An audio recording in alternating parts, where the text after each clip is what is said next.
નમસ્કાર વિદ્યાર્થી મિત્રો, કેમ છો બધા? મજામાં? આપણે છેલ્લે આવર્ત કોષ્ટક જોઈ ગયા હતા કે ભાઈ આવર્ત કોષ્ટક યાદ કેવી રીતે રાખવું. તો એની તમે પ્રેક્ટિસ કરજો ને યાદ રાખજો કે સમૂહ અને આવર્ત ક્યાં ક્યાં ઊભી લીટીમાં યાદ રાખવાના, ક્યાં ક્યાં આડી લીટીમાં યાદ રાખવાના. ઓકે, નેક્સ્ટ એના પછીનો ટોપિક હતો સમૂહ અને આવર્તમાં ઇલેક્ટ્રોનીય રચના. તમારી ટેક્સ્ટબુકમાં ટોપિક એવો છે તત્વોની ઇલેક્ટ્રોનીય રચના અને આવર્ત કોષ્ટક. ઓકે, એમાં બે ટોપિક ભણવાના છે, બે મુદ્દા કે સમૂહમાં ઇલેક્ટ્રોન રચના અને આવર્તમાં ઇલેક્ટ્રોન રચના. બુકમાં પહેલા આવર્તમાં આપી છે, પછી સમૂહમાં આપી. હું પહેલા સમૂહમાં ઇલેક્ટ્રોન રચના કરાવું, પછી આવર્તમાં ઇલેક્ટ્રોન રચના કરાવું છું. જો આપણે 1 થી 30 તત્વોની ઇલેક્ટ્રોન રચના ભણી ગયા હતા, મારે હવે સમૂહની ઇલેક્ટ્રોન રચના જોઈ છે. કોઈ પણ એક સમૂહ હોય તો આપણે સમૂહ 18 સમૂહ પાડ્યા હતા અને 7 આવર્ત પાડ્યા હતા. તો 7 આવર્ત અને 18 સમૂહમાં કેવી રીતે ઇલેક્ટ્રોન રચના ગોઠવાયેલી છે એ આપણે ચેક કરવું છે. તો પહેલા આપણે વાત કરવી છે સમૂહમાં ઇલેક્ટ્રોન રચના કેવી રીતે હોય. આપણે શરૂઆત કરીએ સમૂહ નંબર 1 થી. સમૂહ નંબર 1 થી આપણે શરૂઆત કરીએ. ઓકે, સમૂહ નંબર 1 માં કોણ આવે? ખરેખર તો હાઇડ્રોજન અલગથી મૂક્યું હતું, પણ જ્યારે આપણે સમૂહ નંબર 1 નો અભ્યાસ કરીએ છીએ ત્યારે એને સાથે લઈ લઈએ છીએ. ખરેખર હાઇડ્રોજન સમૂહ નંબર 1 નું સભ્ય નથી, પણ આપણે એને જસ્ટ અભ્યાસની સરળતા ખાતર સાથે લઈએ છીએ. તો સમૂહ નંબર 1 માં કોણ આવે?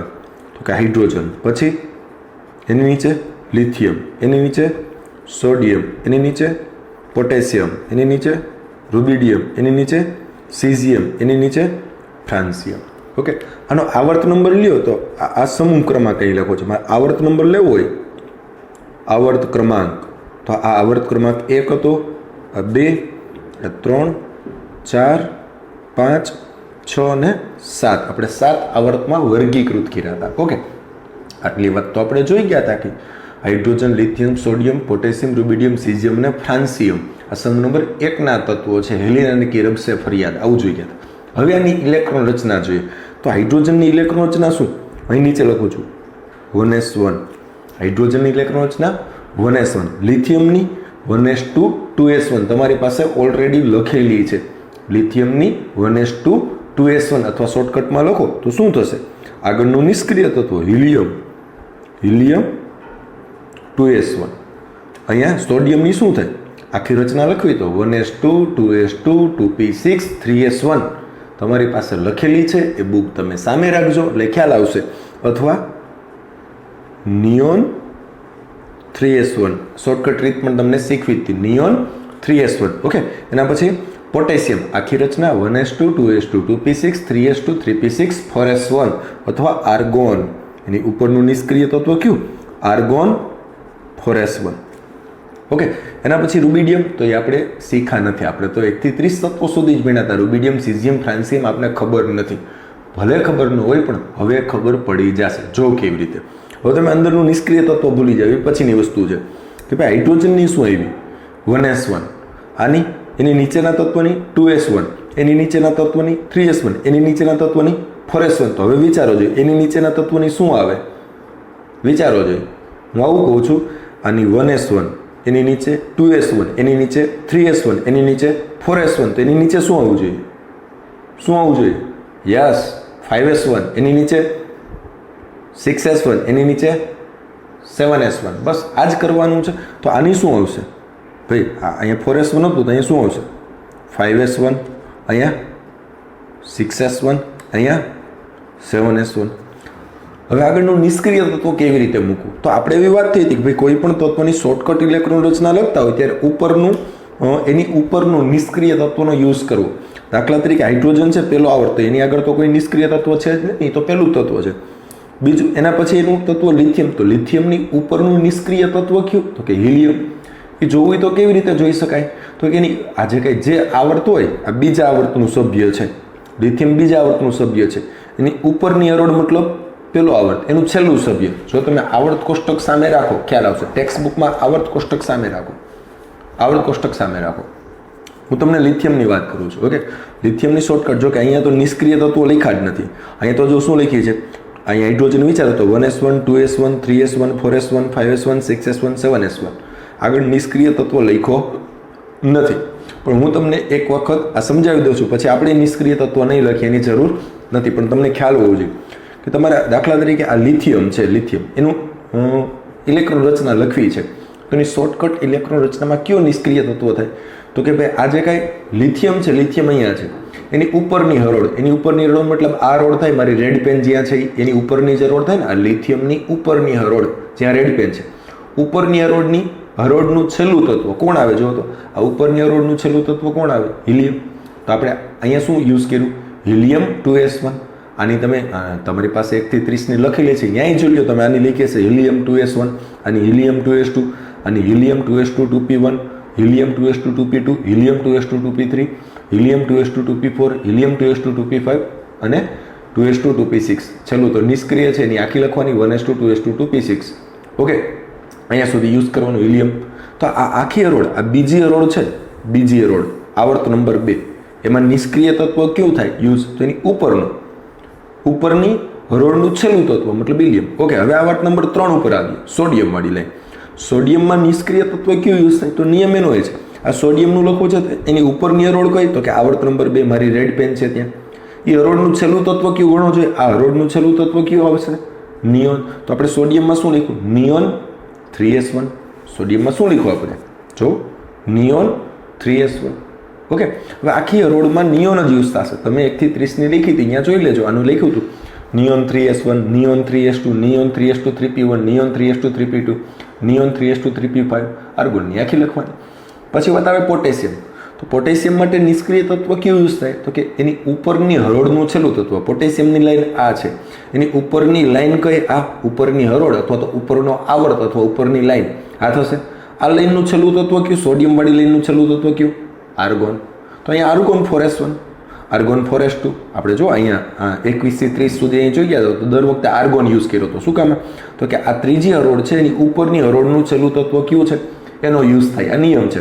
તો આર્ગોન આપણે લખતા હતા 3d1 4s2, 3d2 4s2. Argon તો પહેલાં જ લખી નાખતા હતા. તો અહીંયા શું યુઝ થશે? આર્ગોન. ઓકે, હવે વાત આવે રૂબિડિયમ. તો એ તો વાત થઈ ગઈ કે ભાઈ અહીંયા 1s1 2s1 3s1 4s1 5s1 આવશે.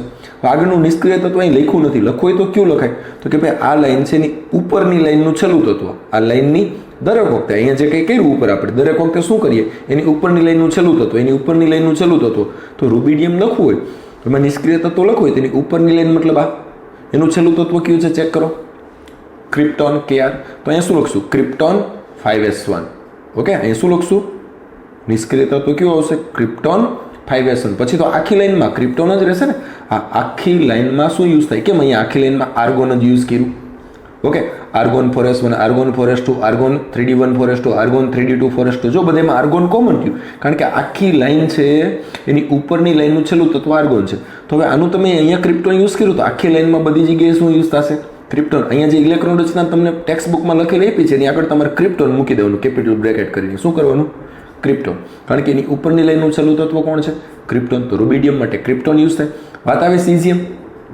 તો સીઝિયમની ઉપરની લાઈન આ, એનું છેલ્લું તત્વ જોવો તો ઝેનોન, ઝેનોન. ઓકે, તો અહીં શું યુઝ થશે? કેપિટલ બ્રેકેટમાં શું લખી નાખશું? Xenon 6s1. શું લખશો? Xenon 6s1. અને આ હરોળ સાતમી હરોળ, સાતમો આવર્ત છે એની ઉપરની લાઈનનું છેલ્લું તત્વ જોવો તો રેડોન Rn. તો અહીંયા શું યુઝ થશે? Radon 7s1. તો હવે તમે અહીંયા જુઓ કે ભાઈ ઇલેક્ટ્રોન રચના તો એક વસ્તુ તો કોમન નીકળી ગઈ કે ભાઈ આની 1s1, આની 2s1, 3s1, 4s1, 5s1, 6s1, 7s1. જેમ જેમ ઉપરથી નીચે તરફ આવો એમ અહીંયા જો મુખ્ય ક્વોન્ટમ અંક બદલાય 1 2 3 4 5 6 7. એની આગળનું નિષ્ક્રિય તત્વ કયું યુઝ કરશું? અહીંયા આર્ગોન હતું તેની નીચે કોણ આવશે? ક્રિપ્ટોન. અહીંયા ઝેનોન 6s1, અહીંયા રેડોન 7s1. હવે આખા આવર્તમાં તો એ સેમ જ રહેશે. ઓકે, આવર્તની ઇલેક્ટ્રોન રચના જોશું ત્યારે એની ચર્ચા કરશું. અત્યારે આપણે સમૂહની વાત. ઓકે, તો હવે તમને નિષ્ક્રિય તત્વ કયું યુઝ કરવું એ તમને ખબર પડે કે ભાઈ કોઈ પણ તત્વ હશે એનું નિષ્ક્રિય તત્વ આગળ શોર્ટકટમાં લેવું હોય તો એની ઉપરની હરોળનું છેલ્લું તત્વ, છેલ્લું નિષ્ક્રિય તત્વ એ તમારે એની નીચેની હરોળમાં ઉપયોગમાં લેવાનું થશે. સેમ આપણે સમૂહ નંબર 2 જોઈ લઈએ પછી આગળ વાત કરીએ. સમૂહ નંબર 2 કોણ આવે? બેરિલિયમ, મેગ્નેશિયમ, કેલ્શિયમ, સ્ટ્રોન્શિયમ, બેરિયમ અને રેડિયમ Ra. ઓકે, હવે તમને પહેલા 3 તત્વોની તો ઓલરેડી તમને આવડે જ છે ઇલેક્ટ્રોન રચના. આની શું લખતા હતા? 1s2 2s2 અથવા શોર્ટકટમાં શું લખતા હતા? હિલિયમ 2s2 જો તમે આગળ ઇલેક્ટ્રોન રચના ભણ્યા હતા આગળના ચેપ્ટરમાં, એ પેજ ખુલ્લું રાખજો. 1 થી 30 તત્વોની ઇલેક્ટ્રોન રચના જ્યાં લખ્યું એ પેજ ખુલ્લું રાખીને એમાં જોતું જવું. આની શું લખતા હતા? Neon 3s2. આની શું લખતા હતા? Argon 4s2. તો હવે ભાઈ જો અહીંયા 2s2 આવ્યું, બેરિલિયમમાં 2s2, એની નીચે 3s2, એની નીચે 4s2, તો એની નીચે વિચારો જોઈએ શું આવશે? શું આવશે? યસ 5s2, એની નીચે 6s2, એની નીચે 7s2. હું જ્યારે વિચારવાનું કહું ત્યારે વિચારવાનું, મારી રાહ નહીં જોવાની, મનમાં બોલવાનું સાચું ખોટું. જો ખોટું પડે તો 100 વાર ખોટું બોલવાનું, પણ તમે કંઈક વિચારતા શીખશો, જાતે બોલતા શીખશો, વિચારશો, થોડુંક તમારું મગજ લગાવશો તો તમને એ લાંબા ગાળે ક્યારેય ભૂલાશે નહીં અને આવડી જશે જાતે. એટલે હું જ્યારે કહું વિચારો ત્યારે વિચારવાનું, એમ રાહ નહીં જોવાની કે સાહેબ હમણાં બોલશે. ઓકે, સાદી વાત મેં વિચારવાની કીધી હતી સાહેબ. અહીંયા 2s2, અહીંયા 3s2, અહીંયા 4s2, તો હવે શું આવે? 5s2. સિમ્પલ. શું આવશે? આર્ગોન 4s2 હતું તો અહીંયા ક્રિપ્ટોન 5s2, એ તો ક્રિપ્ટોન છે આગળ, તો હવે તો એ રોડ આખી ક્રિપ્ટોન જ રહેશે. અથવા તો આમે યાદ રાખો, હિલિયમ, નિયોન, આર્ગોન, તો એના પછીનું ક્રિપ્ટોન. ક્રિપ્ટોન પછી શું આવે? Xenon 6s2, radon 7s2. ખબર પડે? તો જો ઇલેક્ટ્રોન રચનામાં સામ્યતા છે, 2s2, 3s2, 4s2, 5s2, 6s2, 7s2, બધાની બાહ્યતમ કક્ષકની ઇલેક્ટ્રોન રચના આપણે અંડરલાઈન દોરાવી દો. સંયોજકતા કક્ષા અથવા બાહ્યતમ કક્ષા 1 થી 30 તત્વોની ઇલેક્ટ્રોન રચના તમે જ્યાં લખી છે ત્યાં તમે અંડરલાઈન કરી હશે. બાહ્યતમ કક્ષકના ઇલેક્ટ્રોન આપણે 3 કોલમ કરાવી હતી. સંયોજકતા કક્ષા કઈ, સંયોજકતા કક્ષક કઈ અને સંયોજકતા ઇલેક્ટ્રોન કેટલા, તમે અંડરલાઈન કરી હતી. તો મારે અહીંયા સંયોજકતા ઇલેક્ટ્રોનનું જ કામ છે, સંયોજકતા કક્ષકની ઇલેક્ટ્રોન રચનાનું જ કામ છે. 2s2, 3s2, 4s2, 5s2, 6s2 અને 7s2. આ સમૂહ નંબર 2 થઈ ગયો. બસ આ જ રીતે બધા સમૂહની ઇલેક્ટ્રોન રચના જોતી જવાની. પહેલાની એકની આવડે ને એની નીચે ખાલી પહેલાની ખબર પડી જાય ને 2s2, તો એની નીચે એક એક ક્રમાંક વધારવાનો. 2s2 હોય તો 3s2, 4s2, 5s2, 6s2, 7s2. પેલો તત્વ તમને આવડવો જોઈએ. એ તો મેં ગયા લેક્ચરમાં પણ કીધું હતું કે કોઈ પણ સમૂહ લઈ લો તેની ઉપરનો તત્વ તમારો જાણીતો જ હશે. 1 થી 30 પૈકીનો કોઈ એક જ હશે. એટલે તો આપણે 1 થી 30 તત્વોની ઇલેક્ટ્રોન રચના શીખાતા. આગળ જવાની જરૂર નહોતી, કારણ કે એકની આવડી જાય તો એની નીચેનાની સરળતાથી આવડી જાય. સેમ જ હશે, મોટા ભાગના કિસ્સાઓમાં સેમ હશે. કેટલીક જગ્યાએ અપવાદ છે, પણ એ તો 12માં આવશે, 11માં ત્યાં સુધી આપણે પહોંચવાનું પણ નહીં થાય. ઓકે, એટલે આ થઈ ગઈ સમૂહ નંબર 1 અને સમૂહ નંબર 2ની ઇલેક્ટ્રોન રચના. ઓકે, હજી આગળ વાત લઈ જાઓ કે સાહેબ આની રચના જુઓ. 1s1 આ આવર્ત નંબર 1નું સભ્ય આપણે ગણીએ છીએ. તો જો આવર્ત નંબર 1 છે તો એનો સંયોજકતા કક્ષાનો મુખ્ય ક્વોન્ટમ કેટલો? 1. જો સંયોજકતા કક્ષા અને સંયોજકતા કક્ષક પાછું યાદ ન હોય તો આગળના ચેપ્ટરમાં જ્યારે ઇલેક્ટ્રોન રચના લખાવી ત્યારે કરાવ્યું હતું, એટલે એ લેક્ચર રિપીટ કરી લેવો અથવા તમારી નોટબુકમાં લખેલું હશે એ રિપીટ કરી લેવું. દર વખતે હું એકની એક વાતમાં સમય બગાડીશ નહીં. આગળ ચાલી ગયું છે. આવર્ત નંબર 2 તો એની સંયોજકતા કક્ષા 2. આવર્ત નંબર 3 તો સંયોજકતા કક્ષા 3. સંયોજકતા કક્ષાનું મુખ્ય ક્વોન્ટમ 3. આવર્ત નંબર 4 તો સંયોજકતા કક્ષાનું મુખ્ય ક્વોન્ટમ 4. આવર્ત નંબર 5 તો સંયોજકતા કક્ષાનું મુખ્ય ક્વોન્ટમ 5. 6 તો 6, 7 તો 7. એનો મતલબ કે સાહેબ આવર્ત નંબર શું દર્શાવે કે ભાઈ આ પહેલા આવર્તનું સભ્ય છે તો એનો સંયોજકતા કક્ષાનું મુખ્ય ક્વોન્ટમ 1 છે. તો આવર્ત નંબર શું દર્શાવે તો કે સંયોજકતા કક્ષાનો મુખ્ય ક્વોન્ટમ શું દર્શાવે? આવર્ત ક્રમાંક પરથી શું જાણી શકાય તો કે સંયોજકતા કક્ષાનો મુખ્ય ક્વોન્ટમ આંક. એનો મતલબ જોજો, આવર્ત નંબર 1નું સભ્ય છે તો એનો સંયોજકતા કક્ષાનો મુખ્ય ક્વોન્ટમ આંક 1. આવર્ત નંબર 2નું સભ્ય છે તો 2. જો આ બેરિલિયમ પણ આવર્ત નંબર 2નું સભ્ય છે તો એનો સંયોજકતા કક્ષાનો મુખ્ય ક્વોન્ટમ આંક 2 છે. હા, સોડિયમ છે આવર્ત નંબર 3નું સભ્ય છે તો એનો સંયોજકતા કક્ષાનો મુખ્ય ક્વોન્ટમ આંક 3. આનો 3. હજી આખી હરોળ આપણે જોશું, તમારી બુકમાં છે જ સામે. આખી હરોળ તમે ચેક કરી શકો છો. આવર્ત નંબર 2 છે તો એને સંયોજકતા કક્ષાની ઇલેક્ટ્રોન રચના લખી છે. જો અહીંયા જ્યાં ઇલેક્ટ્રોન રચના લખી છે ને એ આખી નથી લખી, સંયોજકતા કક્ષાની લખી છે. તો અહીંયા ચેક કરો, 2s1, 2s2, 2s2 2p1, 2s2 2p2, 2s2 2p3, 2s2 2p4, 2s2 2p5, 2s2 2p6, બધે 2 આવ્યું, કારણ એ આવર્ત નંબર 2ના સભ્યો છે. તો એનો સંયોજકતા કક્ષાનું મુખ્ય ક્વોન્ટમ 2, 2, 2 2 2 2 2 2 છે બધી જગ્યાએ. આવર્ત number 3 3s1 3s2 3s2 3p1 3p2 3p3 3p4 3p5 3p6 તો બધી જગ્યાએ 3 જ છે. તો આવર્ત ક્રમાંક શું દર્શાવે? તો કે સંયોજકતા કક્ષાનો મુખ્ય ક્વોન્ટમ અંક. દાખલા તરીકે કોઈ તત્વ છે, આ તત્વ છે 76 નંબરનું તત્વ ઓસ્મિયમ, એ છઠ્ઠા આવર્તનું સભ્ય છે. કોનું છે? છઠ્ઠા આવર્તનું સભ્ય. તો એનો સંયોજકતા કક્ષાનો મુખ્ય ક્વોન્ટમ અંક જુઓ 6 જ હશે. છે અહીંયા જો તમારી બુકમાં જોઈ લો 6s2, કારણ કે છઠ્ઠા આવર્તનું સભ્ય છે. તો આવર્ત ક્રમાંક એ સંયોજકતા કક્ષાનો મુખ્ય ક્વોન્ટમ અંક દર્શાવે. હવે વાત હતી સમૂહની સામાન્ય ઇલેક્ટ્રોન રચના. જો આમાં ડિફરન્સ ક્યાં છે? મુખ્ય ક્વોન્ટમ અંકમાં. અહીંયા બાકી S1 S1 S1 S1 S1 બધામાં કોમન છે, આખી લાઈનમાં, આખા સમૂહમાં. મુખ્ય ક્વોન્ટમ અંક આનો 1 છે, આનો 2 છે, આનો 3 છે, આનો 4 છે, આનો 5 છે, આનો 6 છે અને આનો 7 છે. તો મુખ્ય ક્વોન્ટમ અંકમાં ડિફરન્સ છે, બાકી S1 તો બધામાં કોમન જ છે. તો આ બધાની એક સાથે, આ સમૂહ નંબર 1 છે આટલો, આ બધાની એક સાથે ઇલેક્ટ્રોન રચના ટૂંકમાં લખવી હોય તો આપણે આવી રીતે લખશું NS1. જો S1 બધામાં કોમન છે. શું કોમન છે? S1 S1 S1 S1 S1 S1 છે, તો મેં લખી S1. N શું છે? તો આપણે N કોને કહીએ છીએ? મુખ્ય ક્વોન્ટમ અંકને. તો એ બદલાય છે. જો N બરાબર આવર્ત નંબર મૂકતા જાઓ. આ પહેલા આવર્તનો સભ્ય છે તો N બરાબર 1 મૂકો, તો અહીંયા હાઇડ્રોજનની શું થઈ જાય? 1s1. આ બીજા આવર્તનું સભ્ય છે લિથિયમ, તો અહીંયા N બરાબર 2 મૂકો, તો શું થઈ જાય? 2s1.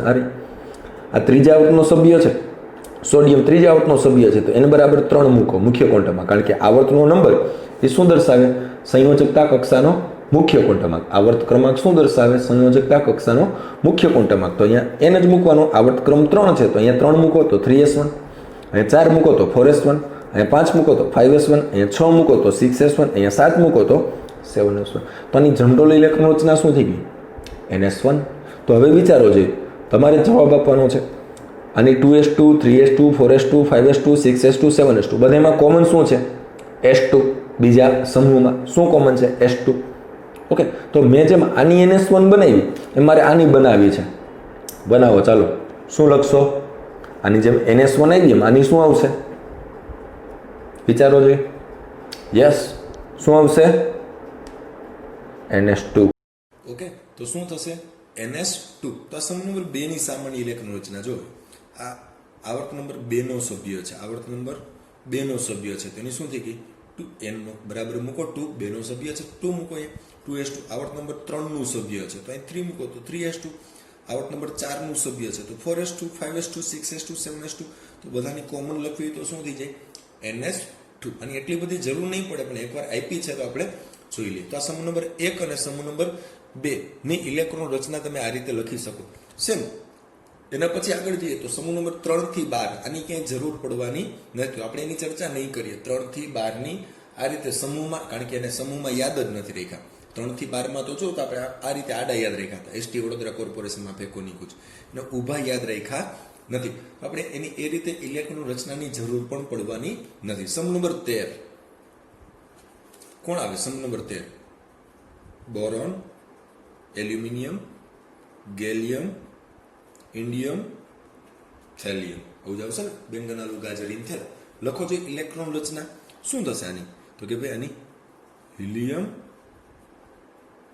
2s2 2p1 આખી લખવી હોય તો હિલિયમની શું થાય? 1s2 1s2 2s2 2p1. આની શું થાય? Neon 3s2 3p1. આની શું થશે? એક એક નંબર વધારતો જવાનો છે. આ એલ્યુમિનિયમ સુધી તો આવડે જ છે. હવે એલ્યુમિનિયમની 3s2 3p1 છે, તેની નીચેના તત્વની શું આવે? ગેલિયમ ક્યાં છે? બેંગન, આલુ, ગાજર. એલ્યુમિનિયમની એક્ઝેક્ટ નીચે. તો અહીંયા એક સ્ટેપ વધી જવાનું. નિયોન પછીનું તત્વ, નિષ્ક્રિય તત્વ આર્ગોન. અહીંયા 3s2 3p1 છે તો આપણે શું લખશું? 4s2 4p1.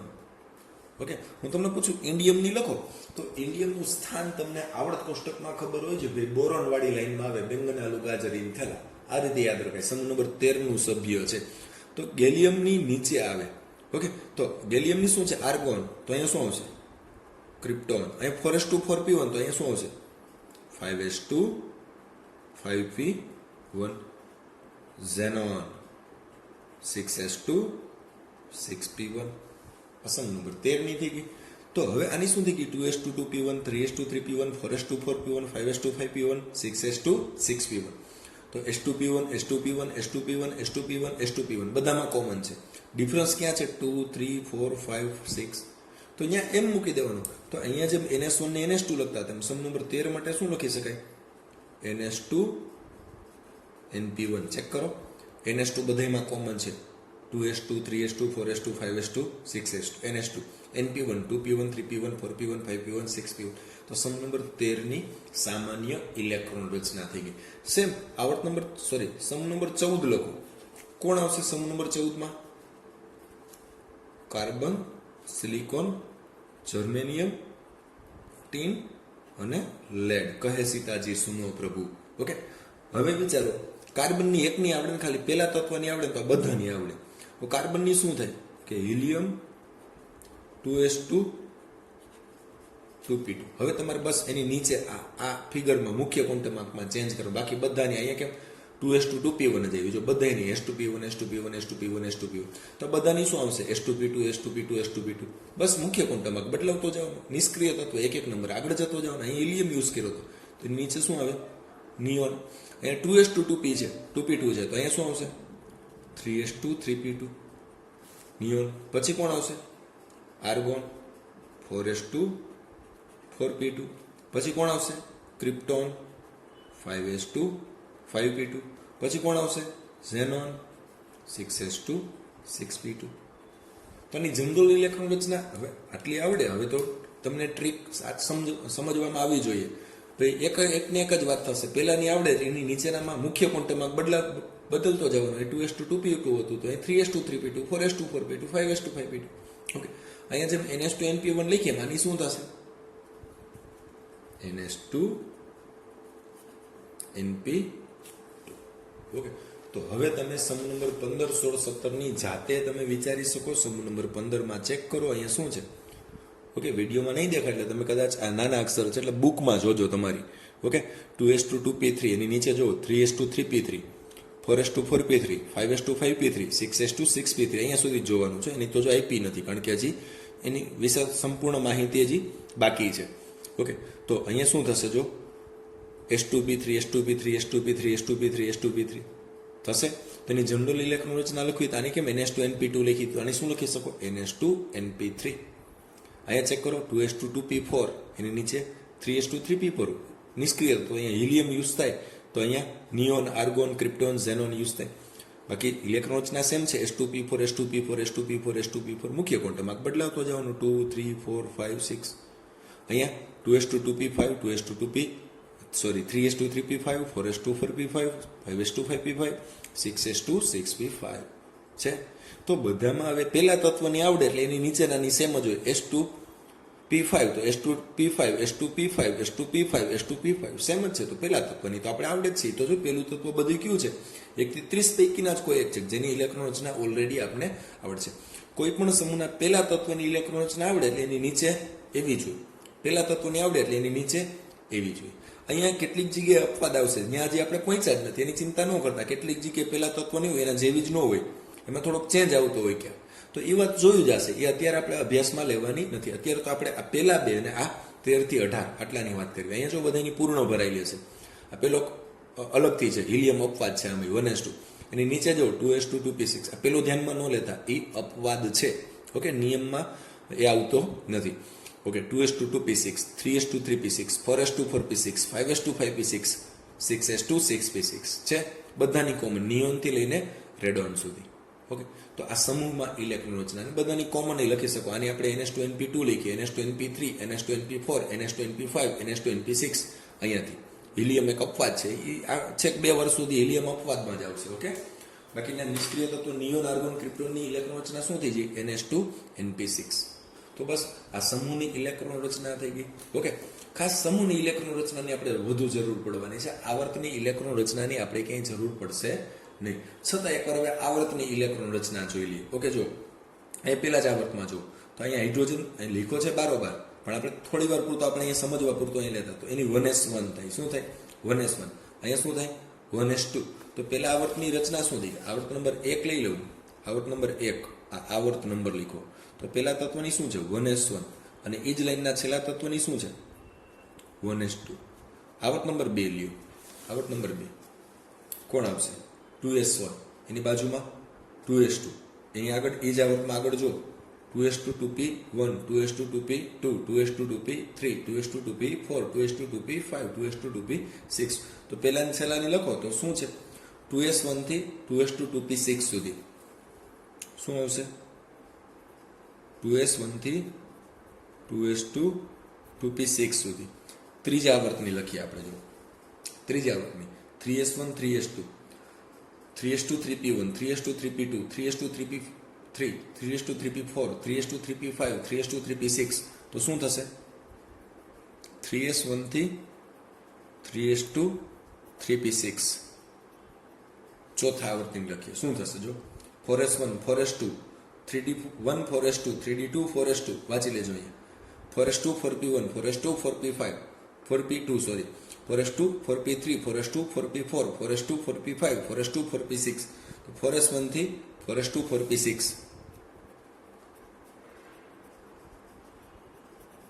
છે તો પાંચમાની શું થશે જે ચેક કરો એમાં 5s1 થી 5s2 5p6 છઠ્ઠાની શું થશે 6s1 થી 6s2 6p6 સાતમો ક્યાંય ધ્યાનમાં નથી લેતા એ અધૂરો આવર્ત છે એમાં નીચેના તત્વોની ઇલેક્ટ્રોન રચનાની હજી શોધ થઈ નથી એટલી બધી ઓકે એટલે અહીં લખી નથી ઓકે એટલું બધી હજી જાણકારી મળી નથી એટલે સાતમો આવર્ત આપણે એમાં લેશું પણ તો મારો કહેવાનો મતલબ આ આવર્તની ઇલેક્ટ્રોન રચના છે પેલો આવર્ત છે તો એમાં જો બધાનો મુખ્ય ક્વોન્ટમ આંક 1 જ રહેશે અહીંયાથી લઈને પેલું છેલ્લું બે તત્વ તો વચ્ચેનાનો તો 2 જ રહેશે ને અહીંયા બીજા આવર્ત છે તો એમાં 2 જ રહેશે છેકથી છેક સુધી 2 જ રહેશે ચેક કરો બીજા આવર્તમાં 2 છે બધી જગ્યાએ 2 ત્રીજા આવર્તમાં શું આવશે 3 આવશે ચોથા આવર્તમાં 4 આવશે પાંચમા આવર્તમાં 5 આવશે બધી જગ્યાએ સંયોજકતા કક્ષાનો મુખ્ય ક્વોન્ટમ આંક ચેક કરો બાહ્યતમ કક્ષા અથવા તો સંયોજકતા કક્ષા તો એ શું થશે 5 ટૂંકમાં આવર્તનો નંબર જ થશે તો આ આવર્તની ઇલેક્ટ્રોન રચના થઈ ગઈ બરાબર છે ઓકે તો બુકમાં ટોપિક આપ્યો છે હવે એકવાર ખાલી વાંચવા ખાતર વાંચજો બાકી મેં જેટલું સમજાવ્યું એટલું ખાસ ધ્યાનમાં રાખજો હોમવર્કમાં તમારે આવું લખવાનું નથી કાંઈ હોમવર્કમાં આવું બુકમાંથી નથી લખવાનું એકવાર ખાલી વાંચી લેજો તમારે હોમવર્કમાં આ રીતનું લખવાનું છે મેં 14 સુધી હું અટકી ગયો પણ તમારે 15 16 17 અને 18 સુધી જવાનું મેં જો 13 અને 14 ની લખીને સમજાવી આ રીતે ઓકે તમારે બધાની લખવાની સમૂહ નંબર 1 2 અને સમૂહ નંબર 13 થી 18 વચ્ચેનાની સ્કેન્ડિયમથી ઝીંકની આ રીતે લખવાની જરૂર નથી અને આવર્તમાં આ રીતે એકવાર લખી નાખજો ઓકે આમાં કેટલીક વાત અહીં એવું લખ્યું છે કે ભાઈ પ્રત્યેક આવર્તમાં તત્વોની સંખ્યા કેટલી હોય તો કે ભરાનારા શક્તિ સ્તરમાં ઉપલબ્ધ પરમાણુય કક્ષકોની સંખ્યાથી બમણી તત્વો કેટલા હોય કે પરમાણુય કક્ષકોની સંખ્યાથી બમણી એટલે શું કહેવા માંગે જો કે ભાઈ પેલો આવર્ત છે એમાં તત્વો કેટલા છે 2 બીજા આવર્તમાં 8 ત્રીજા આવર્તમાં 8 ચોથા આવર્તમાં 18 2 8 8 18 32 અને સાતમો અધૂરો હવે હું તમને કહું છું પેલો આવર્ત છે એનો મુખ્ય ક્વોન્ટમ આંક 1 તો એમાં એક જ કક્ષક હોય 1s કક્ષકમાં પેટા કક્ષકની સંખ્યા એક જ તો એના બમણા કેટલા થાય 2 બીજો આવર્ત છે તો બીજા આવર્તમાં 2 કક્ષક હોય 2s અને 2p 2 પોસિબલ છે 2 નંબરમાં 2 કક્ષક હોય 2s અને 2p 2p ના પાછા 3 પ્રકાર 2px 2py 2pz તો 3 આ ને 1 આ s માં તો એક જ હોય 3 આના બોક્સ દોરતા હતા 1 આના તો ટોટલ કક્ષકો કેટલી 4 તો તત્વો કેટલા આવ્યા બમણા 8 3 નંબર ઓકે તો 3 નંબરમાં કઈ કે અહીંયા ત્રીજા આવર્તમાં કઈ કક્ષકો છે ચેક કરી લો ત્રીજા આવર્તમાં સોડિયમથી લઈને છેક છેડા સુધી ઇલેક્ટ્રોન રચના ચેક કરી લો શું થશે 3s1 થી 3s2 3p6 મતલબ બે કક્ષક આવી 3s અને 3p તો 3s માં એક પેટા કક્ષક હોય 3p માં 3 હોય તો ટોટલ કેટલી 4 તો અહીં તત્વો 8 4 નંબરમાં જો ચેક કરો 4s 4p અને 3d પણ આવતી હશે ઇલેક્ટ્રોન રચના ચેક કરવાની તમારી પાસે આવર્ત કોષ્ટક છે એમાં ઇલેક્ટ્રોન રચના ચેક કરજો 4 નંબરમાં 3d પણ આવતી હશે તો d કક્ષકમાં 5 પેટા કક્ષક હોય p માં 3 હોય ને s માં 1 તો 5 ને 3 8 ને 1 9 9 2 18 આ ખાલી એકવાર વિધાન આપ્યું હતું એટલે વિધાનની સ્પષ્ટતા આપણે ક્યાંય જરૂર પડવાની નથી ક્યારે આ વિધાન ઓકે બીજોમાં કેટલાક શબ્દો લખ્યા છે સંક્રાંતિ શ્રેણીને લેન્થેનોઇડને એક્ટિનોઇડને એ આપણે નેક્સ્ટ લેક્ચરમાં આ જ ચેપ્ટરમાં વધારે ડિટેલમાં આગળ ભણવાનું થશે એટલે એવા શબ્દોની ચિંતા ન કરતા એનો સમય હજી નથી આવ્યો એટલે મેં અહીંયા દર્શાવ્યો નથી અહીંયા આડેધડે આપ્યું છે આપણે એવી રીતે નહીં આપણે 1 by 1 ધ્યાનમાં લઈશું ઓકે તો આ આવર્તમાં ઇલેક્ટ્રોન રચના થઈ ગઈ એના પછી પાછળના પેજ ઉપર સમૂહમાં ઇલેક્ટ્રોન રચના માટે આટલું જ આપ્યું છે ને એક જ સમૂહની આપી છે આપણે સમૂહ નંબર 1 આપણે ઘણા બધા સમૂહની મેં તમને લખવાની કીધી સમૂહ નંબર 1 2 સમૂહ નંબર 13 થી 18 ની આ રીતે તમારે મેં જે લખાવી એ રીતે તમારે લખવાની છે તો આવર્ત અને સમૂહમાં ઇલેક્ટ્રોન રચના અહીંયા પૂરી થઈ છે બરાબર છે નેક્સ્ટ ટાઈમ આપણે આ આવર્ત કોષ્ટક છે એના 4 પ્રકાર જોવા છે આર્યા સામેના પેજ ઉપર છે S P D F એ જોશું પણ આવર્ત અને સમૂહની ઇલેક્ટ્રોન રચના આધારિત જ ટોપિક હશે ટૂંકમાં આવર્તની તો જરૂર નહીં પડે મેક્સિમમ સમૂહની જરૂર પડશે તો સમૂહને આધારે જ આપણે એમાં જશું પણ સમૂહની ઇલેક્ટ્રોન રચના ખાસ તમે આ રીતે અલગ અલગ લખજો આજે અને તમે એવું નહીં જોઈને તમારે શું કરવાની પહેલા તત્વની એકની તમને આવડે છે લખવાની પછી નીચેના તત્વની જાતે ટ્રાય કરવાની મતલબ તમને કે દાખલા તરીકે મેં 14 સુધી સમજાવ્યું તમને કે સમૂહ નંબર 16 ની ઇલેક્ટ્રોન રચના લખવાની આખા સમૂહની તો તમારું પહેલું તત્વ 16 નંબર મતલબ ઓલ્ડ સ્ટાઇલ સેટિપો ઓક્સિજન સલ્ફર સેલેનિયમ ટેલોરિયમ અને પોલોનિયમ હવે આ તમને તત્વો આવડે છે હવે એની ઇલેક્ટ્રોન રચના જો હવે સેલેનિયમ ટેલોરિયમ પોલોનિયમ આપણા જાણીતા નથી પણ ઓક્સિજન તો જાણીતું છે ને યાર તો એની ઇલેક્ટ્રોન રચના લખવાની હિલિયમ 2s2 2p4 ઓકે હવે એની નીચે કાંઈ નહીં હિલિયમ પછી કોણ આવે નિયોન અહીંયા 2s2 2p4 આવે તો અહીંયા શું આવે 3s2 3p4 નિયોન પછી આર્ગોન અહીંયા 3s2 3p4 છે તો અહીંયા કોણ છે 4s2 4p4 પછી ક્રિપ્ટોન 5s2 5p4 પછી ઝેનોન 6s2 6p4 તો કોઈ પણ તત્વની ઇલેક્ટ્રોન રચના તમે આ રીતે દર્શાવી શકશો પછી કોઈ પણ તત્વ આપ્યું છે અથવા તો આખો સમૂહ તમે ઇલેક્ટ્રોન રચના તમને આવડે તમને આવું પૂછે બિસ્મથની ઇલેક્ટ્રોન રચના લખો ચલો આખી નહીં પૂછે શોર્ટકટ જ પૂછશે તમને પૂછે બિસ્મથની ઇલેક્ટ્રોન રચના તો કે સાહેબ તમે તો 1 થી 30 ની જ કીધી હતી તમે આ કા પૂછી તો હવે તમારે ગભરાવાની જરૂર નથી બિસ્મથની આવી જશે પહેલા તેનો સમૂહ શોધી લેવાય આ ક્યાં આવતો તો કે નેપાલ પાકિસ્તાન ઓસ્ટ્રેલિયા સબ બીકાવ સમૂહ number 15 nitrogen phosphorus arsenic antimony અને બિસ્મથ જોજો હમણાં નીકળી જશે તમારે બિસ્મથની શોધવી છે ઓકે તો તમને એ તો ખબર પડી ગઈ કે આ સમૂહ નંબર 15 નું સભ્ય છે એટલું તો ખબર પડી ગઈ તો સમૂહ નંબર 15 માં પહેલું તત્વ કોણ છે નાઇટ્રોજન એની શું છે હિલિયમ 2s2 2p3 તમારે ભલે બિસ્મથની શોધવી છે એ નથી આવડતી પણ તમને એ જ લાઈનનો પહેલો સભ્ય તો જાણીતો છે ને એની તો આવડે ને તો સાહેબ અહીંયા હિલિયમ હોય તો અહીંયા નિયોન અહીંયા શું હશે હિલિયમ છે તો નિયોન આર્ગોન ક્રિપ્ટોન અને ઝેનોન અહીંયા 2s2 2p3 છે તો અહીંયા 3s2 3p3 4s2 4p3 5s2 5p3 તો અહીંયા શું આવશે 6s2 6p3 ચેક કરી લ્યો તમારી બુકમાં જ આવશે ઇલેક્ટ્રોન રચના તો તમે કોઈ પણ તત્વની ઇલેક્ટ્રોન રચના આ રીતે શોધી શકો બસ તમને એકવાર ખબર પડી જાય કે ક્યાં એવું દાખલા તરીકે તમને સીઝિયમ પૂછે સીઝિયમની ઇલેક્ટ્રોન રચના શોધો તો ચેક કરાય એ ક્યાંનું સભ્ય છે તો કે પેલો જ સમૂહ હેલિના ને કી રબસે ફરિયાદ હેલિના ને કી રબસે ફરિયાદ તો બસ સમૂહ નંબર 1 નું સભ્ય છે સમૂહ નંબર 1 નું આની 1s1 તો આની 2s1 3s1 4s1 5s1 તો સીઝિયમની શું થઈ જાય 6s1 બસ ખબર પડી જાય કે કયા લાઈનનું કયા સમૂહનું તત્વ છે કોની નીચે આવે કારણ કે ઉપરનો તત્વ આપણો જાણીતો છે એની નીચેના બધા તત્વોની ઇલેક્ટ્રોન રચના એના જેવી છે તો આનો ઉપયોગ આ જ રીતે કરવાનો છે એટલે રેન્ડમ તમે આવા કેસ લેજો તમને પૂછે કે આયોડિનની ઇલેક્ટ્રોન રચના શું આયોડિનની તો એ તમારે ચેક કરવું પડે કે કયા લાઈનનું કયા સમૂહનું સભ્ય છે આયોડિન તો સમૂહ નંબર 17 શું છે FCl Br હવે ફ્લોરિનની આવડે છે શું છે 2s2 2p5 તો આની 3s2 3p5 આની 4s2 4p5 તો આની શું થઈ જાય 5s2 5p5 આની શું થઈ જશે 5s2 5p5 હવે અહીંયા નિષ્ક્રિય તત્વ હિલિયમ તો અહીંયા નિયોન અહીંયા આર્ગોન અહીંયા શું થઈ જાય ક્રિપ્ટોન 5s2 5p5 તો તમે કોઈ પણ તત્વની ઇલેક્ટ્રોન રચના આ રીતે લખી શકશો તો સમૂહ અને આવર્તની એટલી બધી જરૂર નથી ખાસ સમૂહની જરૂર છે ઓકે તો તમારા હોમવર્કમાં મેં જે રીતે દર્શાવ્યું એ રીતે દર્શાવવાનું છે ટેક્સ્ટ બુકમાંથી પેરેગ્રાફ લખવાના નથી આની પ્રેક્ટિસ કરજો અને કોઈ પણ પ્રશ્ન હોય તો ગમે ત્યારે તમે વોટ્સએપ કરી શકો અગાઉ તમે આના આગળના ચેપ્ટરના જે મને વોટ્સએપ કરેલા છે એ મને યાદ જ છે જે લોકોએ વોટ્સએપ કર્યા તે બધા પ્રશ્નોને હું એક લેક્ચર તરીકે મૂકી દઈશ બરાબર છે પણ અત્યારે